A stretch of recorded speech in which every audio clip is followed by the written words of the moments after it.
Walang niya ka!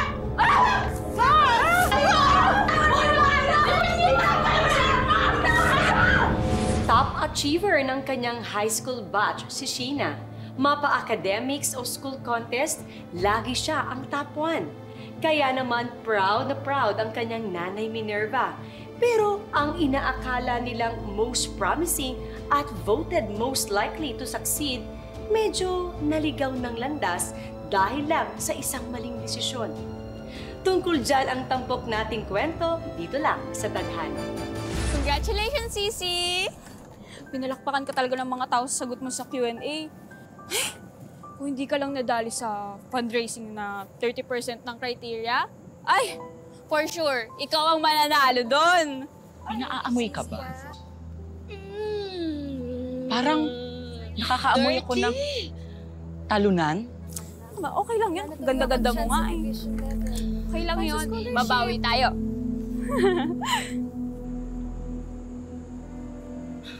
Kawawa ka naman, Sheena. Sabi ko naman kasi sa'yo, huwag ka nang umambisyon sumali sa Miss Sci-Tech eh. Kasi hindi mo afford. Kaya mo tuloy. You look like cheap trash na galing lang sa bundok ng basura.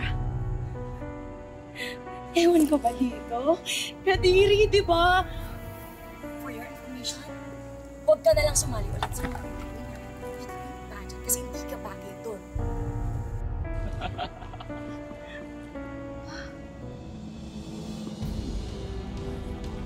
Can I borrow your lipstick?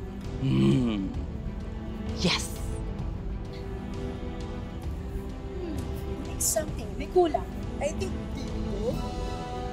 Oh my God! Tapos Ayan! yan. Diinan mo, ano, naaawa ka ba sa kanya? Hindi ako naaawa Ayan. sa kanya. Gusto mo gawin natin siya. Tama na! Bagay! Tama na! Huwag mo sasaktan ang kaibigan ko, ha? Sige! Tama talaga na ugali. Tumibidyo ka pa. Talunan. Parang gumaya. Vanji, wait! Kasi Vanji, tama na! Tumigil ka na! Vanji, ano ba? Vanji! kanina ako papigil ng video. Hindi nga eh! Ano ba? Gusto mo ikaw din? Vanji, tama na! Sige! Wait! Ano to? Ano to, ha? Bakit yung pinagkakaisa na anak ko? Ha? You're okay? I'm okay, I'm okay. Sabi na, hayaan mo na sila, Mami. Kasi hindi lang sila marunong tumanggap ng pagkatalo. Oh, really? Sheena, ano naman ang panama mo sa anak ko? Look! Bukod sa mas matalino, mas maganda sa yung anak ko. And, oh, look at your outfit! Yeah, it's so tacky and disgusting.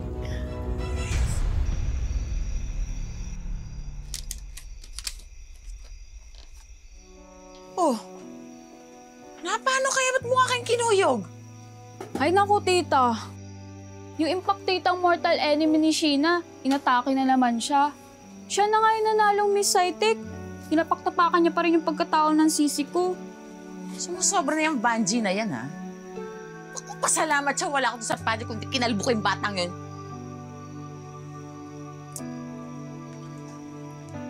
Pasensya ka na, anak, ha? Hindi na ako nakahabol. Understaff kami sa grocery kanina, eh. Sige na, kain na kayo. Wow. Sarap naman na ito, tita.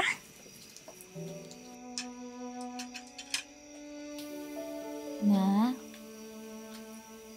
tama naman po si Vanji eh. Bakit ba ako sumali dun sa pageant eh hindi naman ako pang beauty queen?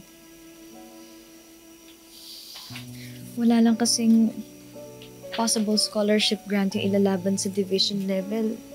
Hindi naman ako sasali dun eh. Hindi naman ako magpapadala sa mga classmates ko. Anak, karapat-dapat kang sumali doon. Alam mo kung bakit? Hindi ka lang maganda, mabait at matalino ka pa. Aba, paano ka ata sa akin? Di ba?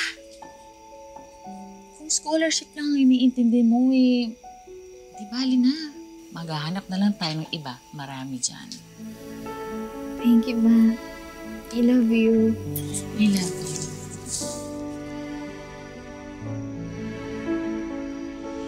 Dito Sige na. Oh, Bet! Uy, Ate Minerva. Kamusta ka na? Long time no see ah. Kamusta kayo?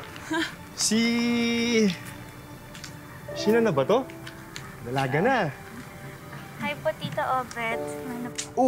Wag na nang magmano. Fist bump na lang. Tsaka wag ng Tito Obet. Kuya Obet na lang. Nako, ang anak ko, mabuti na lang.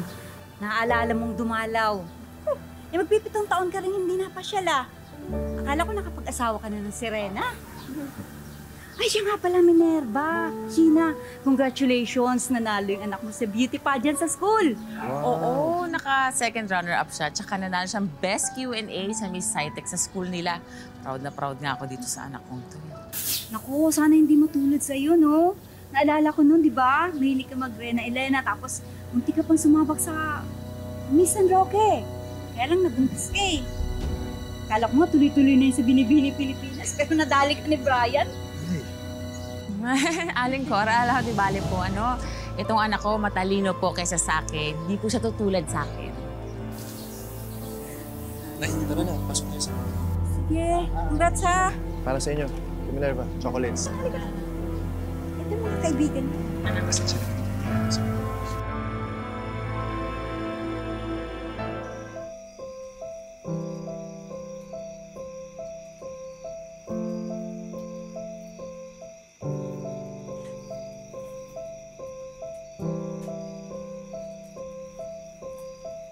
Ma? Okay ka lang po ba? Eh, masakit man isipin pero tinamaan ako sa sinabi ni Aling Cora kanina eh. Siguro kung hindi ako nabuntis ng maaga, umabot pa ng Miss Universe pageant ang ganda ko.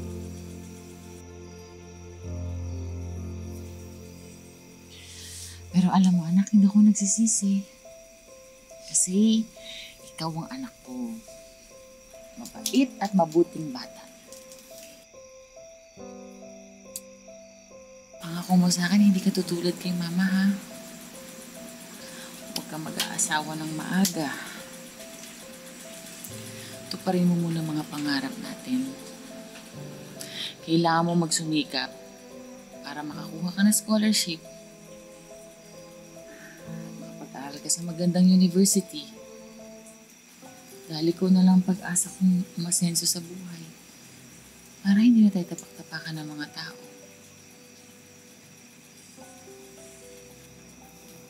Mama, pinapangako ko po sa inyo. Hindi ko lang po basta gagalingan. Lalagpasan ko rin po ang expectations niyo sa akin. I'll make you a proud mom.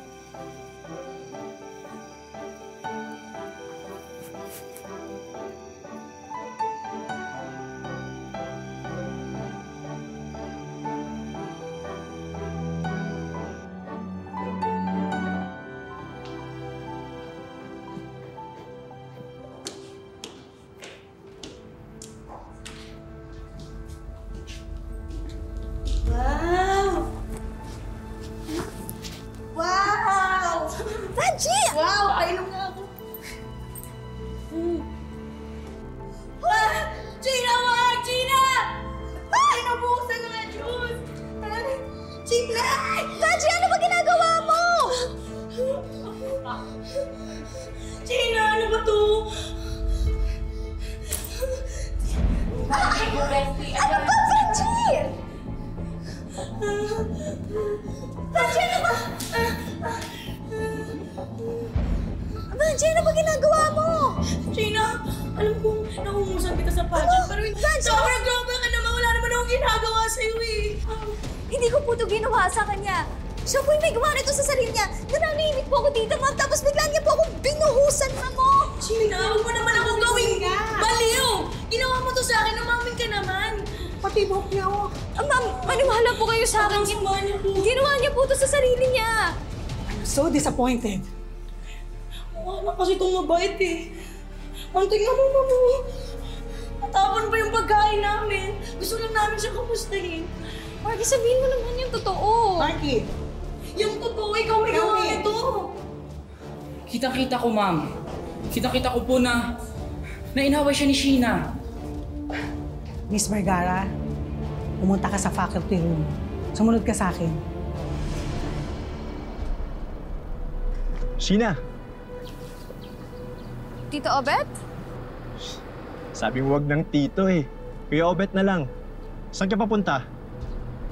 Pauwi na po. Okay ka lang ba? Bakit parang namamagayang mata mo? Sabay ka na sa akin, pauwi na rin ako. Hindi na po nakakahiya. Shh, sa akin ka pa nahiya. Sabay ka na, along the way naman eh. Tara.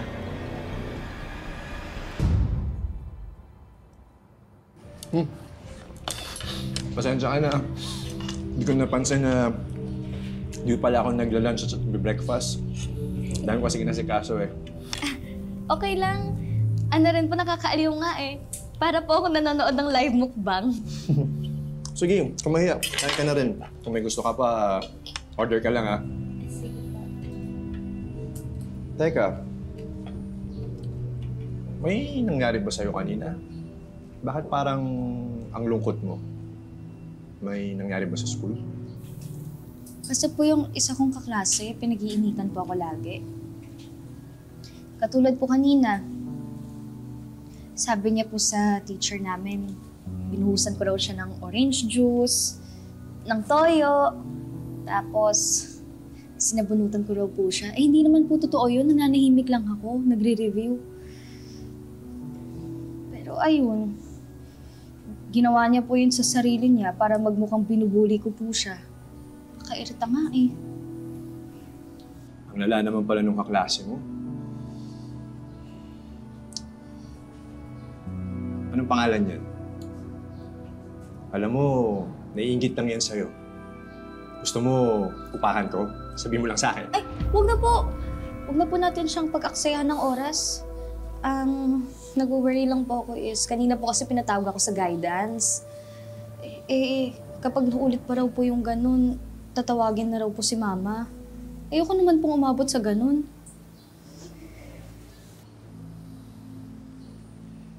Alam mo, nagkaroon ng time na nalagaan kita. Ako yung nagbantay sa bahay niyo noon nung nagka-emergency sa work si Ate Minerva. Noon pa man, matalino at mabait ka ng bata.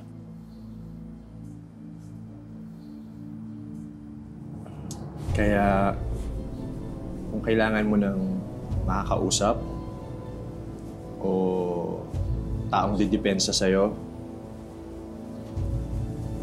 nandito na yung Kuya Obet mo,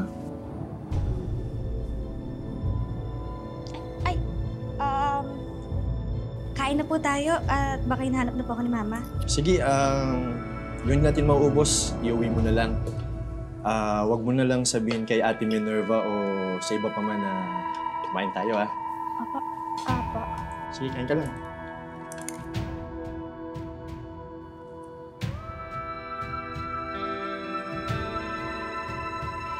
Class, I am proud to announce our school representatives for Science Fair that will be held at San Roque Auditorium next week. The winner will represent San Roque sa regional level. Miss Banji Gonzalez and Miss Sheena Vergara. Please give a round of applause for our two lovely and smart ladies.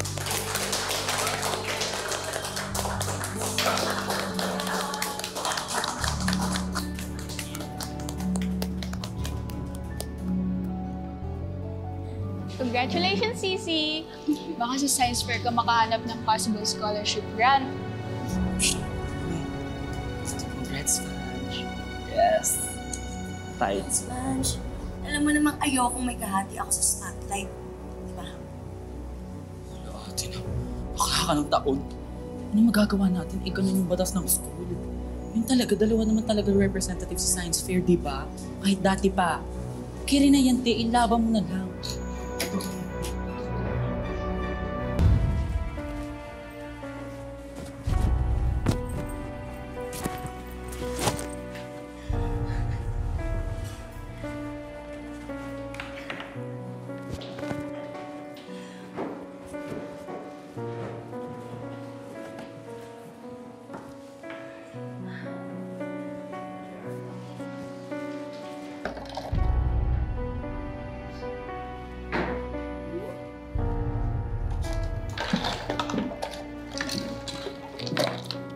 Sisi? Ano nangyari sa project ko? Oh no! What happened? Sino ako? What happened? Sheena, don't worry, okay? Gagawa namin ng paraan to. Wait lang, wait ka na dito. Pre, tara. Walang paraan. Sheena, wait lang Okay lang yan. Maayos pa yan, no? Dikit-dikit nyo lang ganun. Diba? Diba? No? Oh, baka ito, baka pwede, baka dito sa ulo mo. Ayun. Uy! Tama na. Tama na. Diba? Magalit ka kasi! Magalit ka! Lumaban ka, ano? Ha? Ganyan ka na lang? Ha? Di ba matama ka magalit ka? Alam mo naman talaga akong ginagawa kay Ganji. Sa totoo lang po, sinabi niya pa nga po sa akin na siya lang daw po yung karapat-dapat na representative ng section namin para sa science fair. So, ano to? Pinapalabas mo na my daughter's a liar? Ha? Mrs., hindi marunong magsinungaling ang anak mo. Ma'am, nakausap niyo na po ba yung mga ibang kaklase na nakawitness ng away nilang dalawa? Mrs. De La Cruz, kakampi po ni Sheena yung mga kaklase ko. Pinapakopya niya po tuwing exam. Actually, ako pa nga po yung tihado dito eh. Nakaka-stress lang po kasi science fair ngayon. Imbis na nandun ako, nandito ako sa office at nag-e-explain. Ganyan ba talaga pinalaki ang anak mo? Ha? Well, kung sa bagay, paano nga ba naman lalaki na matino yan? Eh wala namang tatay na gumagabay sa kanya. Walang niya ka! Mami! Sobra na kayo ng anak mo! Walang niya ka! Ikaw kasi! Tama na po yan! Kainin mo yan! Galang po kasi sa tawad mo yung mga! Mami!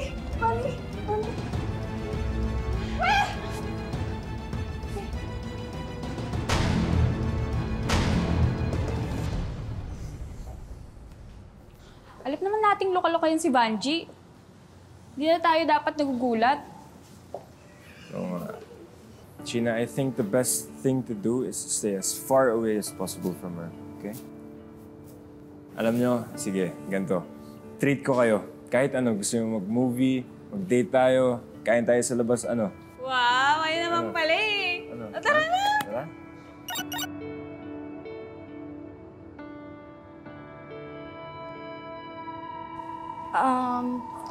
CZ, Dylan, una na ako Bye-bye. Hoy, teka! Hoy!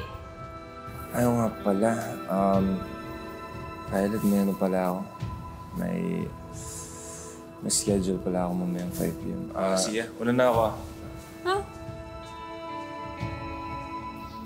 Hindi kaya magde-date sila kaya ayaw ko isama?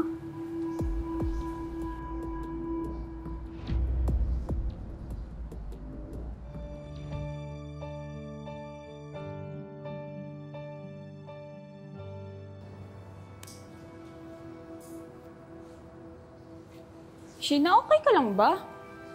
Namumutla at pinagpapawisan ka ng malala eh. Baka anemic ka, girl. Hindi. Okay lang ako. Kulang lang talaga ako sa tulog. Uy! Okay ka lang? Uy, ano nangyayari sa'yo? Okay ka lang ba? Okay lang ako.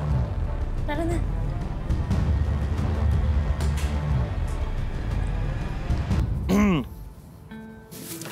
Sheena, sabihin ako, hindi pansin yung mga gagamay ni Vanji na nananira sa'yo, okay?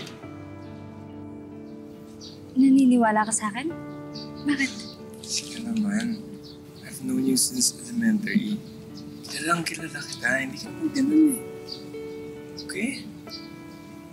Thank you That means a lot. Cheer up na. I have something for you. Hulaan mo ko ano. Ano yan? 1, 2, 3. Siopaw. Yan. Oh. Asado yan, hindi yan bola-bola. Alam mo talaga favorite ko, no? Pre. Agatin mo. Teka lang, may papel. Makainin mo naman yung papel. Ang sarap! Sarap ba? Siyempre, bago pili ko yan, mainit. Step lang. Sheena na yan, no? Ayaw pa awat, oh. Di pa naman papadilang inaangkin. Lak, paano naman niya aagawin ang taong hindi sa'yo? Sumusapakin. Bakla ka, napaka-violente mo naman. Sobrang OA mo, ina-eme lang kita, ate. Kalma, meron ka ba ngayon?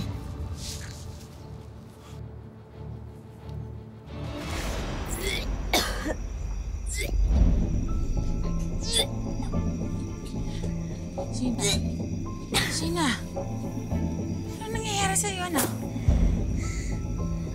Wala lang po itong maano ng photo hyperacidity. Saan galing to mga dress na to? Pati may mga gamit ako nakita sa loob ng bahay, hindi ko naman naaalala ang binili natin. Saan ang galing yung mga yun? Ma, yung dress po na yan, pinag-ipunan ko po yan. Yung bag, pinatago lang po ni Violet.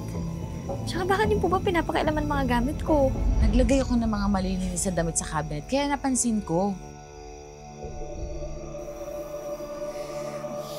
Sige na, Ma.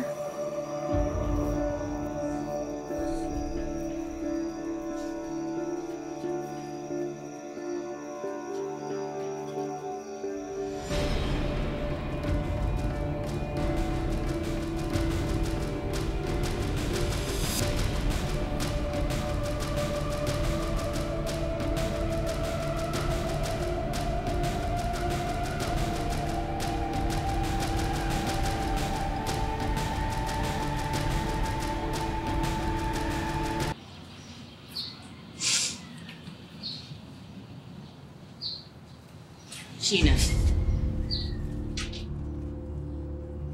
anong ginagawa mo dito? Anong ginagawa mo dito sa OB Gynae Clinic?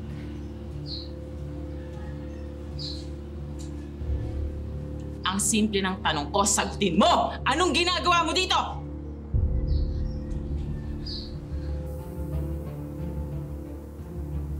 Sumagot ka.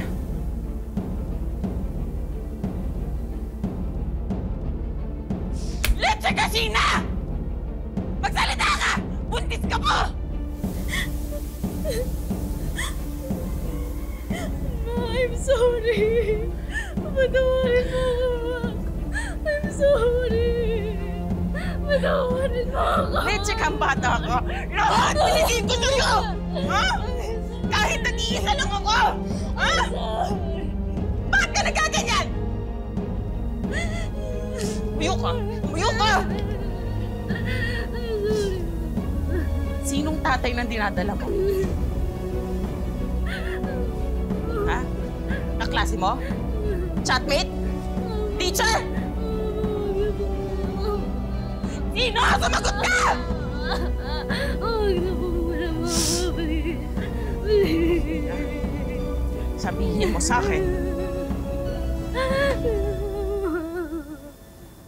Huwag na po muna, Mama. Please. Sino? Ama ng dinadala mo?